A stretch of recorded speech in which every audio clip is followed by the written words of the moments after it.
Ketika RUU KUHP disahkan menjadi undang-undang yang berubah bukan hanya struktur hukum kita, tetapi juga arsitektur kekuasaan negara terhadap warganya. KUHP adalah fondasi seluruh proses pidana. Ia menentukan bagaimana seseorang diperiksa, ditahan, diawasi, dan dinyatakan bersalah. Dan perubahan besar pada KUHP berarti perubahan besar pada hubungan rakyat dengan negara.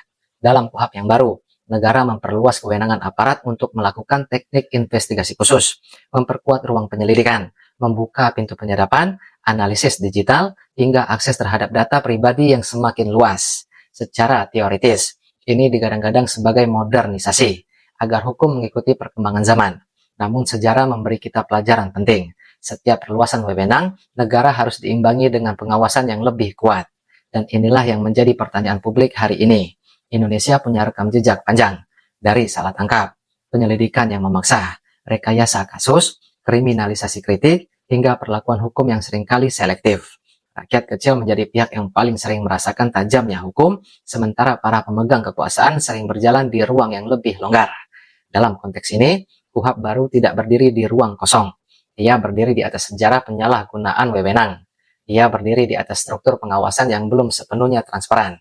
Ia berdiri di tengah teknologi yang memungkinkan negara hadir bukan di ruang-ruang paling pribadi. Sebab hari ini, kecurigaan saja bisa membawa seseorang ke meja pemeriksaan. Percakapan pribadi bisa dianalisis. Media sosial bisa dibuka untuk mencari celah, dan masyarakat kecil yang tidak punya akses hukum atau kekuatan politik menjadi pihak yang paling rentan.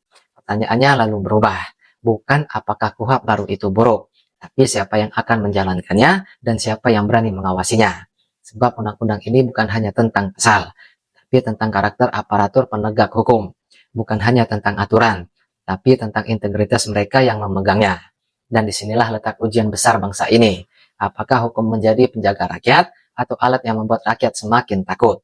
KUHP baru telah disahkan, namun keadilan tidak otomatis hadir. Ia harus terus dikawal, dipantau, dan diingatkan. Karena kekuasaan tanpa kontrol hanya membutuhkan satu hal untuk berubah menjadi tirani, kesunyian publik. Saya Rio Tajud, dan ini Suara Rafflesia, media Nurani Bengkulu, yang siap bangkit, yang tidak akan diam.